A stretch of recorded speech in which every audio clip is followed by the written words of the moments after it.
name is Carlos Santos. I'm the founder and operator of Virtus Music, and the topic of today's video is why your playing is sloppy. So for the record, this is advice that applies as much to me, and I'm just sharing it with you for your benefit.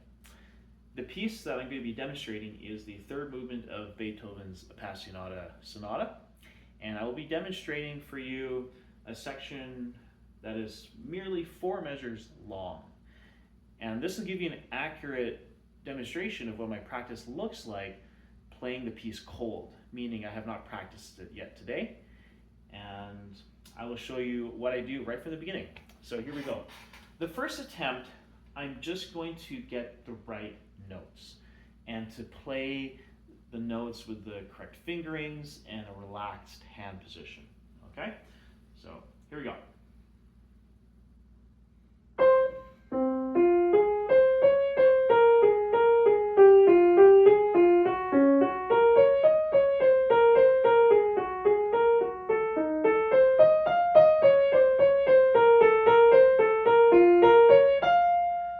So that was 6 measures long, okay? I'm going to do it a little bit faster.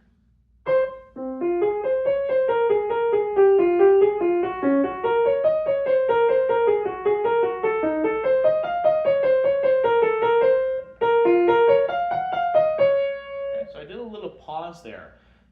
If you're my student watching this, you will know that you should practice drills with the acronym WIN, which is where it's needed, and ASAN, which is a play on ASAP, which is as soon as needed. Okay, so I'm just going to practice that 5th measure in. I'm not going to go from the beginning. I'm going to practice the 5th measure in because that's where I hesitated. Okay, so I'll do it again.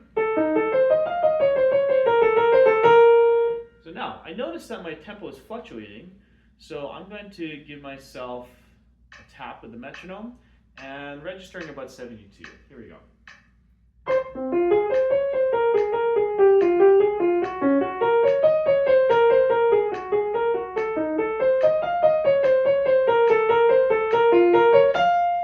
Yeah. So now I'm going to do it a little bit faster. I'm going to set a goal. I'm going to reach 100.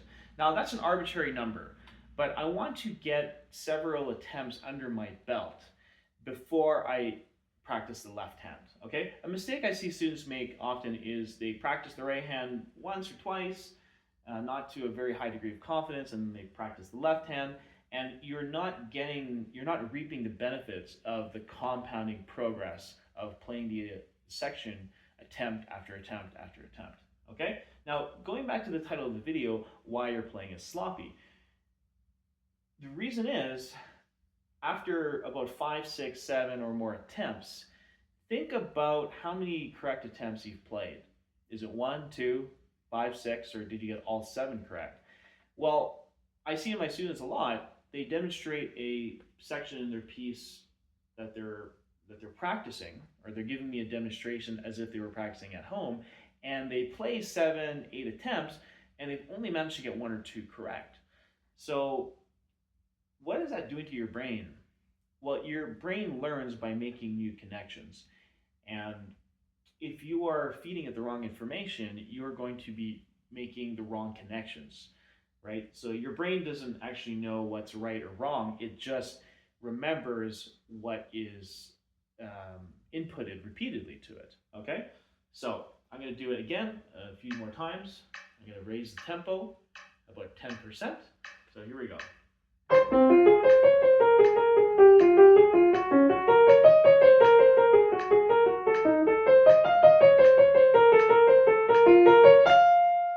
I'm going to do it a few more times. Here we go.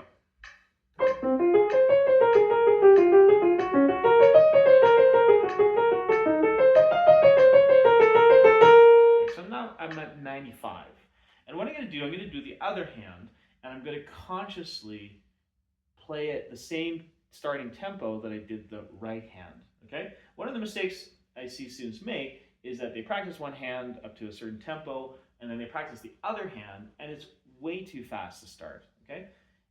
Because you're mind is primed with the last tempo that you played with the right hand or the left hand if you started, whichever one you started with. So I'm going to play the left hand at this almost at the same starting tempo as I did the right hand. Okay, so here we go. There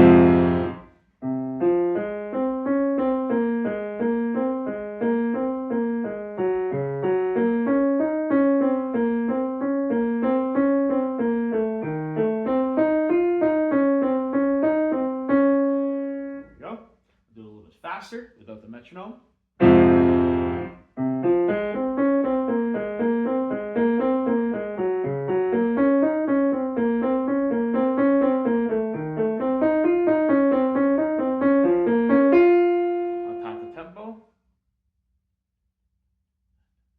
Look at that, it's 60. The starting tempo I did for the right hand was 72, meaning that the left hand is harder because I'm more cautious, okay?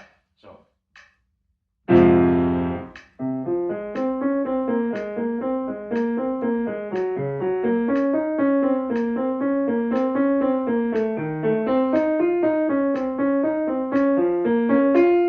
increase by around 10-15%.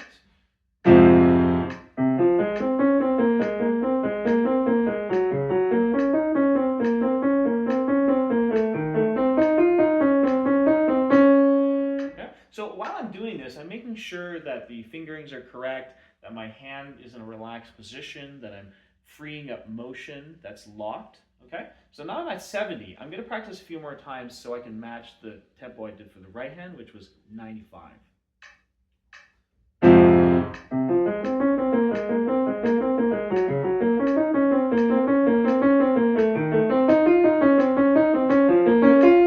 One more, and we're at 95.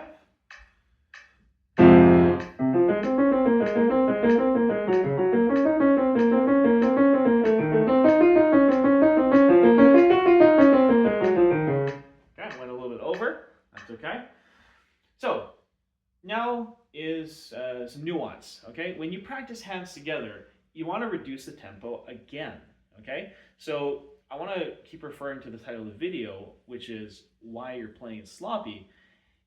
You have to think about accuracy. That is the number one factor in your, I guess, sloppiness or lack of sloppiness, is how accurate you are. So accuracy is simply the ratio between the number of times you played correctly and the total number of times you've played the section with the drills. So there was a study, I can't remember which university, where they had a group of students who've never played a piece before, and they had them, gave them 2 or 3 weeks to practice it with a research assistant tracking their practice. And they were allowed to practice it any way they wanted, as long as the research assistant was tracking what they were doing. So let's say, these are just numbers that I'm making up, but it'll get to the essence of the study. Let's say person A practiced the piece a total of 200 times, and they played it correctly 100 times. Their accuracy is 50%, okay? And then you have person B who practiced it, say, 100 times, and they played it correctly 70. That means their accuracy is 70%, of course.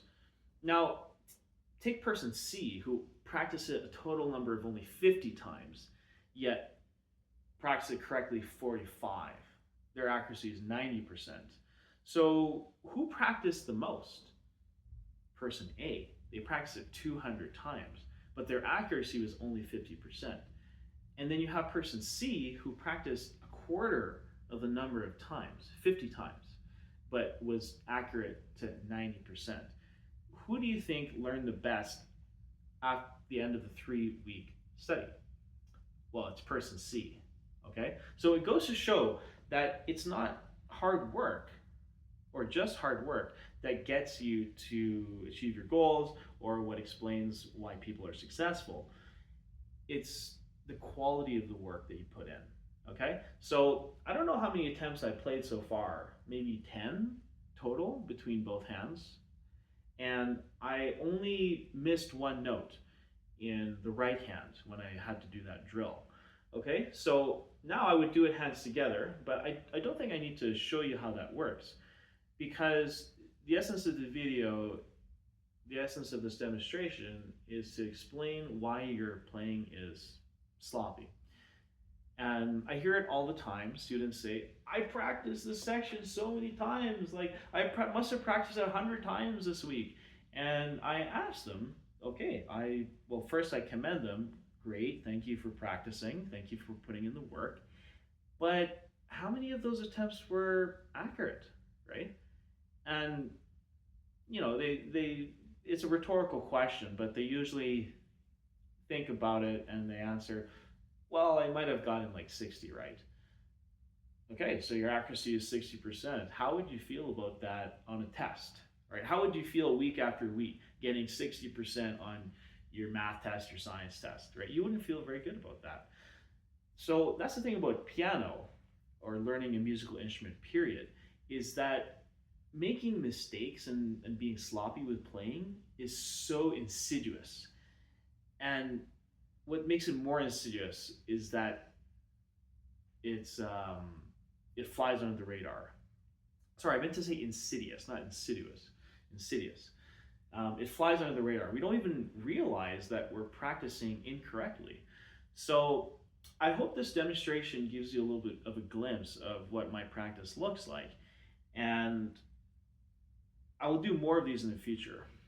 But for now, I want to conclude with playing it how it's supposed to sound.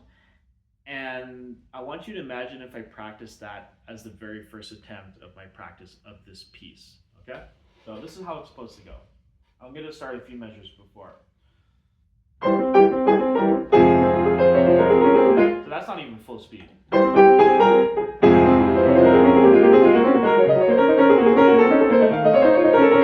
Right? So I played several wrong notes, the notes weren't together, but do you see how practicing at the full speed, or let's say even 80% of the full speed hands together, is just dangerous? It's reckless because you want to compound those correct attempts, correct after correct after correct attempts. In your practice over time, extended over a week, over a month, over 3 months that you're preparing this piece for a recital. Or maybe you're just enjoying this for yourself. You don't even have to be playing this piece for a concert or for an audition to play it at a high level, right?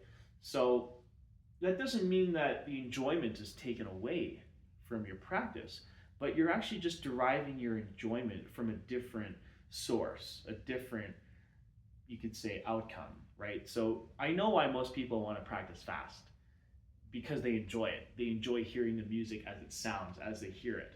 But I want to challenge you to derive your enjoyment from another source, which is to play the notes correctly. And with adjustment and while developing this habit, I think that you will learn to derive your enjoyment from playing it correctly, which will actually lead to less frustration, which will lead to more progress, and it's a positive feedback loop. Okay? So, in conclusion, why you're playing is sloppy is because your practice is sloppy. And if you total the number of attempts that you play a section, ask yourself how accurately are you playing? And if the answer is anything below 60 or 70, there's definitely room for improvement. And I challenge you, if you can play 8 to 9 attempts out of 10 correctly, you're going to see a massive change in your playing. You're going to feel more confident, you're going to feel more secure, and your playing will be a lot more consistently clean. Okay? What tips have helped you in your practice? Drop it in the comments below, and we'll see you next time.